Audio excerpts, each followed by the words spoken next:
नमस्कार साथियों। आइए आज हम लोग बात करते हैं प्रमुख रूप से अपने प्रमुख विषय पॉलिटी एंड गवर्नेंस के संदर्भ में हम लोग चर्चा करेंगे। आज हम लोग का पॉलिटी एंड गवर्नेंस के संदर्भ में जो कि यूपीएससी एवं स्टेट पीसीएस सिविल सर्विसेज जैसे एग्ज़ाम के लिए हम डेली क्लास लेते हैं, उस संदर्भ में आज हम लोग का ये टॉपिक है केंद्रीय मंत्री परिषद। टॉपिक क्या है? केंद्रीय मंत्री परिषद। ठीक है। केंद्रीय मंत्री परिषद की मैं बात करूं तो केंद्रीय मंत्री परिषद या संघ मंत्री परिषद को केंद्र सरकार की कार्यपालिका की रीढ़ माना जाता है। क्योंकि आप जानते हैं कि सरकार के 3 अंग होते हैं। एक तो है विधायिका, एक है कार्यपालिका और एक है न्यायपालिका। तो जैसे कि विधायिका का कार्य है विधि बनाना, कार्यपालिका का कार्य क्रियान्वयन करना, ठीक उसी प्रकार यह जो केंद्रीय मंत्री परिषद है, ठीक है, जो सेंट्रल मिनिस्ट्री है, सेंट्रल ऑफ मिनिस्ट्री है सीओएम, वह केंद्र सरकार की कार्यपालिका की रीढ़ माना जाता है। ठीक है। एवं यह देश के विषय में निर्णय लेने वाली केंद्रीय संस्था के रूप में राष्ट्रीय नीति को आकार देने और उसके कार्यान्वयन को सुनिश्चित करने में महत्वपूर्ण भूमिका निभाता है। ठीक है, ये बात आप जान चुके हैं। अब देखिए, थोड़ा सा ये भी जानने की जरूरत है कि केंद्रीय मंत्री परिषद जो सेंट्रल ऑफ मिनिस्ट्री है, केंद्रीय मंत्री परिषद में क्या महत्वपूर्ण भाग हैं, कौन शामिल हैं, इसके बारे में भी जानना इंपॉर्टेंट है। देखिए, केंद्रीय मंत्री परिषद जिसे संघ मंत्री परिषद के रूप में जाना जाता है, ये बात हमने आपको बताया, एक केंद्रीय निकाय है जो केंद्र सरकार की कार्यपालिका शाखा का हिस्सा है। यह भारतीय संविधान द्वारा अपनाई गई संसदीय प्रणाली के तहत वास्तविक कार्यकारी प्राधिकरण है। यह भारतीय संविधान के द्वारा अपनाई गई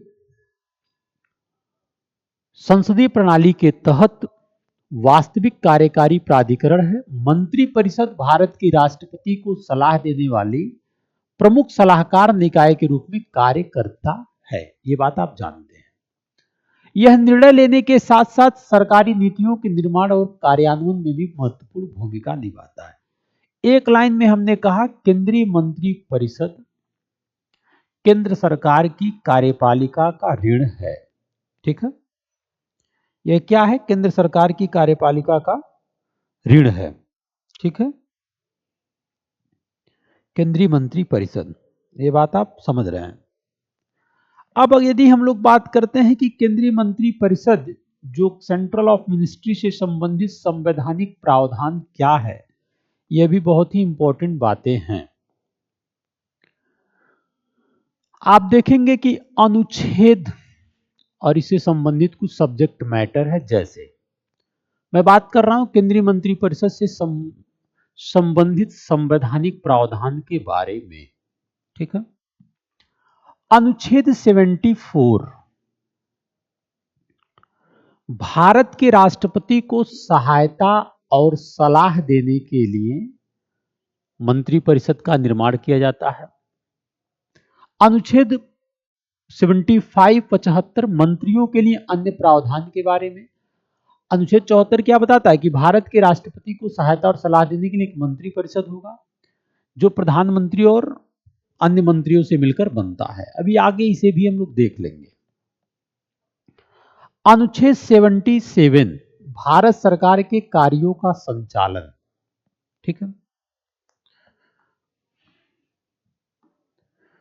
फिर बात करते हैं हम लोग अनुच्छेद 78 राष्ट्रपति को सूचना उपलब्ध कराने आदि के संबंध में प्रधानमंत्री के कर्तव्य के बारे में। अनुच्छेद 78 जो है ये राष्ट्रपति को सूचना उपलब्ध कराने के संदर्भ में प्रधानमंत्री के दायित्व हैं, कर्तव्य हैं। अनुच्छेद 88 सदनों के संबंध में मंत्रियों के अधिकार के बारे में। जो सदन है, चाहे लोकसभा हो, राज्यसभा हो, उस सदन के संदर्भ में मंत्रियों के अधिकार के बारे में बताया गया है। उपरोक्त संवैधानिक प्रावधानों पर बाद के अनुभागों में विस्तार से चर्चा की गई है। ठीक है, जैसे अगर मैं बात करूं कि आर्टिकल 74 जो कि बताता है कि राष्ट्रपति की सहायता और सलाह देने के लिए मंत्री परिषद होगा। ठीक है, देखिए इसमें क्या विशेषताएं हैं। प्रधानमंत्री के नेतृत्व में एक मंत्री परिषद होगा, जो मैं आपको बताया हूं, जो राष्ट्रपति के कार्यों में सहायता और सलाह देगी। राष्ट्रपति अपने कार्यों के अभ्यास में इसी सलाह के अनुसार कार्य करेंगे। राष्ट्रपति मंत्री परिषद की बात मैं बता रहा हूं कि मंत्री परिषद को ऐसी सलाह पर पुनः विचार करने के लिए निर्देश भी दे सकते हैं।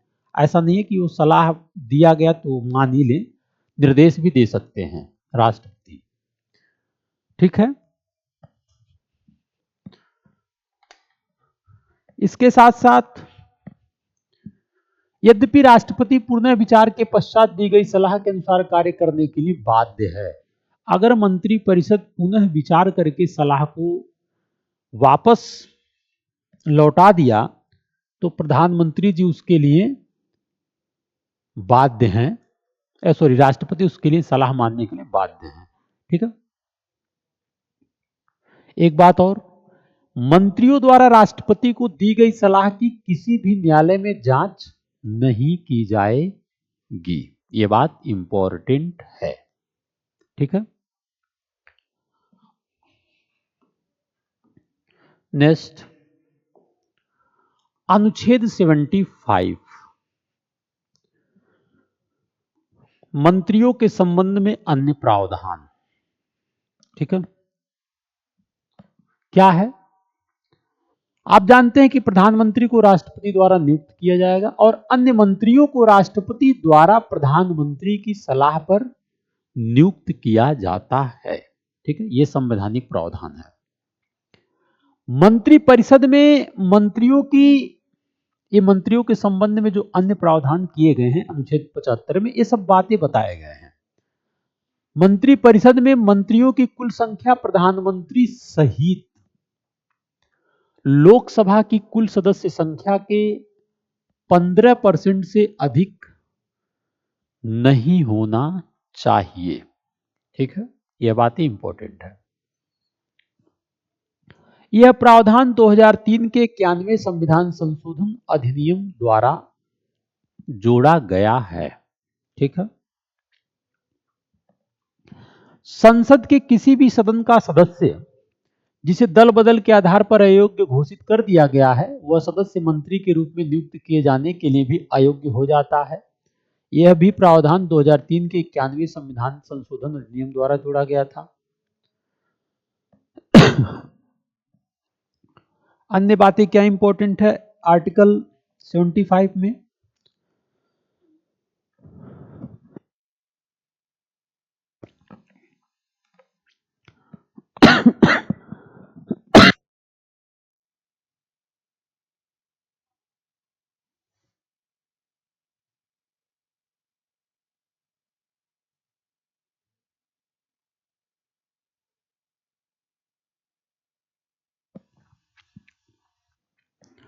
अन्य बात यह है कि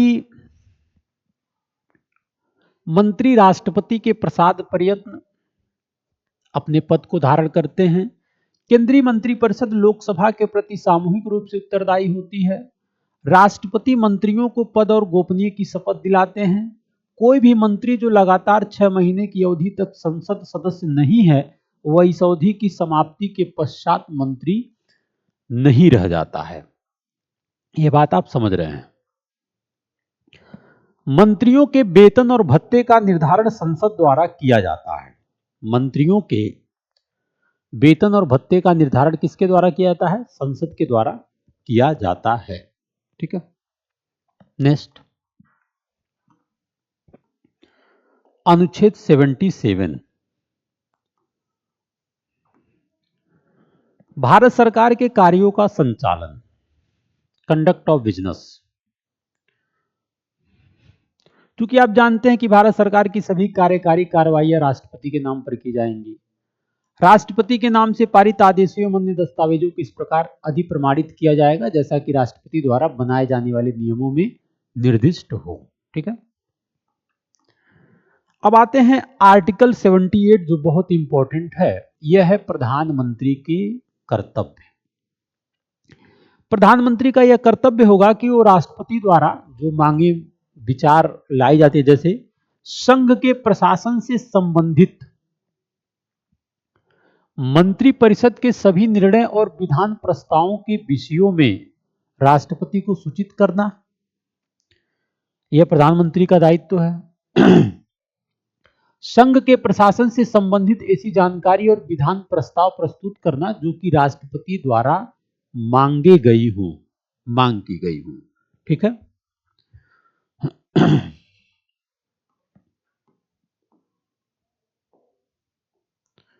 यदि राष्ट्रपति को आवश्यकता है तो वह किसी भी मामले को मंत्रिपरिषद के विचारार्थ प्रस्तुत करेगा जिस पर किसी मंत्री द्वारा निर्णय लिया गया है लेकिन जिस पर मंत्रिपरिषद द्वारा विचार नहीं किया गया है। ठीक है, अनुच्छेद 88 क्या है? सदनों के संबंध में मंत्रियों के अधिकार। ठीक है, प्रत्येक मंत्री को संसद के किसी भी सदनों की बैठक, संयुक्त बैठक तथा संसद की किसी भी समिति की कार्यवाही में बोलने और भाग लेने का अधिकार होगा जिसमें उसे सदस्य के रूप में नामित किया गया है, चाहे लोकसभा का हो चाहे राज्यसभा का हो, जहां वो सदस्य है। लेकिन इस अनुच्छेद के आधार पर वह मतदान करने का हकदार नहीं होगा। इसका तात्पर्य है कि जो मंत्री संसद के एक सदन का सदस्य है उसे दूसरे सदन की कार्यवाही में बोलने और भाग लेने का अधिकार है, लेकिन वह केवल उस सदन में मतदान कर सकता है जिसका वह सदस्य है। यानी कि अगर कोई संसद का सदस्य है, चाहे लोकसभा का राज्यसभा, किसी सदन में बोल सकता है, लेकिन उसे मतदान करने का अधिकार केवल अपने जहां का वह सदस्य है वहीं पर है। ठीक है, अब आइए बात करते हैं केंद्रीय मंत्री, जो सेंट्रल मिनिस्ट्री है उसका स्ट्रक्चर क्या है। ठीक है, केंद्रीय मंत्रिपरिषद की संरचना बहुत इंपॉर्टेंट है। जैसा कि आप जानते हैं कि मंत्रिपरिषद शब्द से पता चलता है कि केंद्रीय मंत्रिपरिषद मंत्रियों के एक समूह को बताता है। केंद्रीय मंत्रिपरिषद की संरचना के बारे में बात कर रहा हूं। इसका नेतृत्व, केंद्रीय मंत्रिपरिषद का जो नेतृत्व है भारत के प्रधानमंत्री करते हैं। और इसमें मंत्रियों की निम्नलिखित 3 श्रेणियां हैं। जैसे आप देखेंगे कैबिनेट मंत्री, ठीक है, कैबिनेट मिनिस्टर। आप देखेंगे राज्य मंत्री, मिनिस्टर ऑफ स्टेट। आप देखेंगे उप मंत्री, डिप्टी मिनिस्टर। ठीक है, कैबिनेट मंत्री, राज्य मंत्री, उप मंत्री। कैबिनेट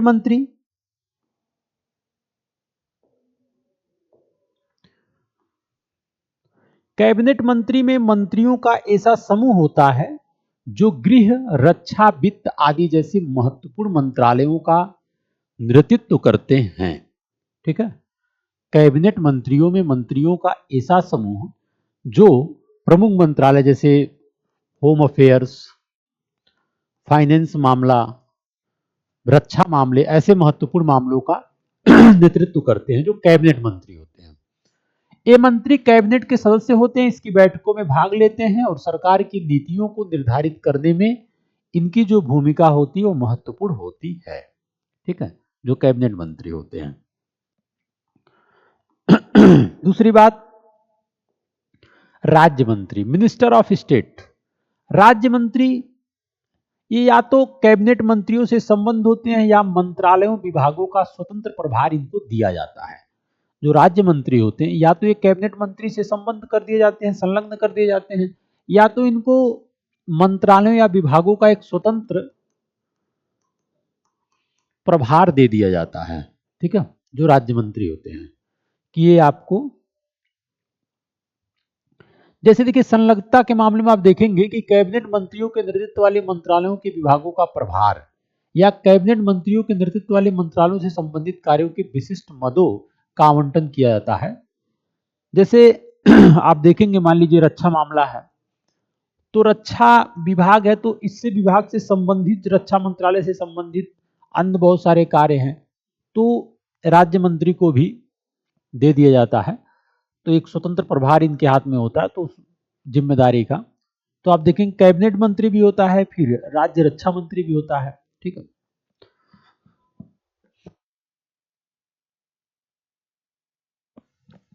ये इंपॉर्टेंट है।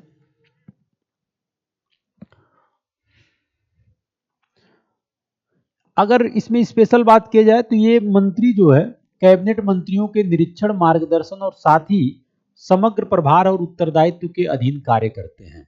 यानी ये कैबिनेट मंत्री के ही अकॉर्डिंग ये कार्य करते हैं। अगर बात करें स्वतंत्र प्रभार के मामले में, तो स्वतंत्र प्रभार के मामले में राज्य मंत्री अपने मंत्रालयों, विभागों के संबंध में वही कार्य करते हैं तथा उन्हीं शक्तियों का प्रयोग करते हैं जो कैबिनेट मंत्री करते हैं। ठीक है, स्वतंत्र प्रभार करने का तात्पर्य यह है कि स्वतंत्र प्रभार के मामले में जो राज्य मंत्री होते हैं अपने मंत्रालयों, विभागों के संबंध में वही कार्य करते हैं तथा उन्हीं शक्तियों का प्रयोग करते हैं जो कैबिनेट मंत्री करते हैं। ठीक है,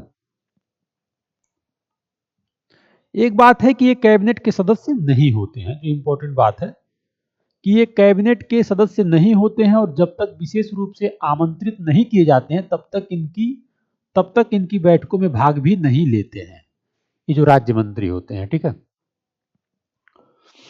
अब आते हैं डिप्टी मिनिस्टर, उपमंत्री।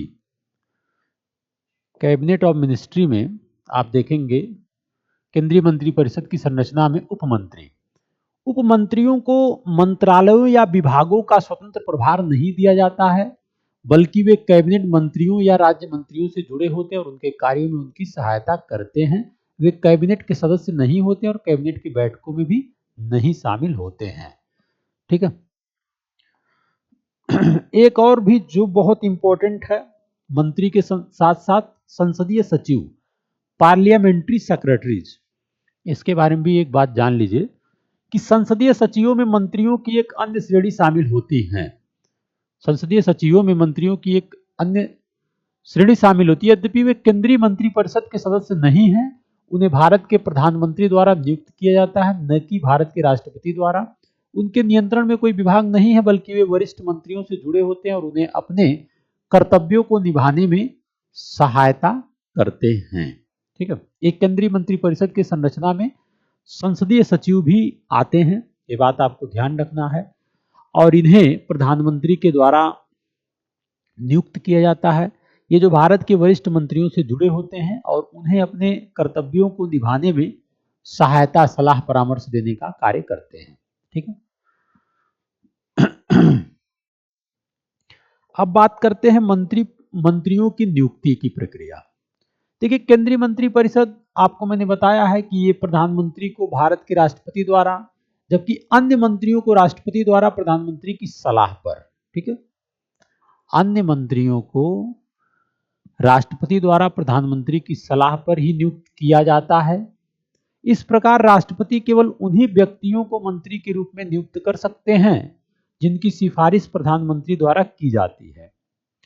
कोई व्यक्ति जो संसद के किसी भी सदन का सदस्य नहीं है उसे भी मंत्री के रूप में नियुक्त किया जा सकता है, लेकिन 6 महीने के भीतर उन्हें संसद के किसी एक सदन का सदस्य बनना होगा, अन्यथा वह मंत्री नहीं रहेगा। ठीक है,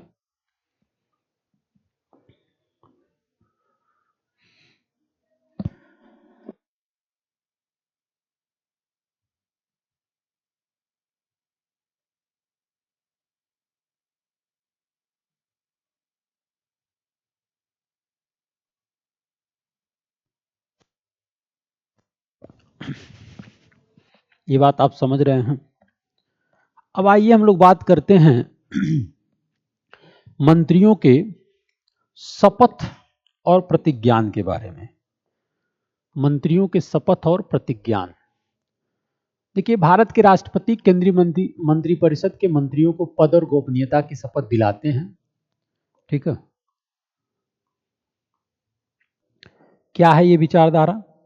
अपने पद की शपथ में मंत्री शपथ लेते हैं कि संविधान के प्रति सच्ची आस्था और निष्ठा रखूंगा, भारत की संप्रभुता और अखंडता को अक्षुण्ण रखूंगा, बिना किसी भय या पक्षपात, स्नेह या द्वेष के संविधान और कानून के अनुसार सभी प्रकार के लोगों के साथ न्याय करूंगा तथा अपने कार्यालय के कर्तव्यों का ईमानदारी और कर्तव्य निष्ठा से पालन करूंगा। ठीक है। गोपनीयता की शपथ में क्या है? इसमें देखेंगे, अपनी गोपनीयता की शपथ में मंत्री शपथ लेते हैं कि वह प्रत्यक्ष या अप्रत्यक्ष रूप से किसी भी ऐसे मामले के बारे में सूचित या प्रकट नहीं करेगा जो उसके विचाराधीन हो या एक केंद्रीय मंत्री के रूप में उसे ज्ञात हो, सिवाय इसके कि ऐसे मंत्री के रूप में उसके कर्तव्यों के उचित निर्वहन के लिए आवश्यक हो। ठीक है, ये गोपनीयता की शपथ है। अब देखिए, मंत्रियों के वेतन और भत्ते के बारे में थोड़ा सा चर्चा हो जाए। मंत्रियों के वेतन और भत्ते, सैलरी एंड जो अलाउंसेज वगैरह हैं। मंत्री परिषद के वेतन और भत्ते समय समय पर संसद द्वारा निर्धारित किए जाते हैं, ये बात आप ध्यान रखिए। एक मंत्री को वह वेतन और भत्ते मिलते हैं जो संसद सदस्य को देय होते हैं। ठीक है, जो संसद सदस्य को देय होते हैं वही वेतन और भत्ते मिलते हैं। इसके अतिरिक्त मंत्री को एक मानदेय भत्ता, निःशुल्क आवास, यात्रा भत्ता, चिकित्सा सुविधा आदि भी मिलता है। ठीक है।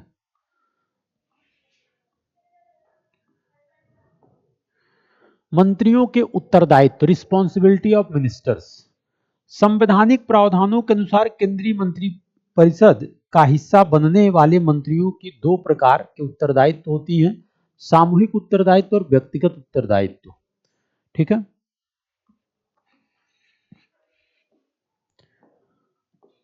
सामूहिक उत्तरदायित्व में देखेंगे, अनुच्छेद 75 में सामूहिक उत्तरदायित्व की अवधारणा शामिल है। इसके अंतर्गत यह प्रावधान है कि केंद्रीय मंत्री परिषद लोकसभा के प्रति सामूहिक रूप से जिम्मेदार है। ठीक है।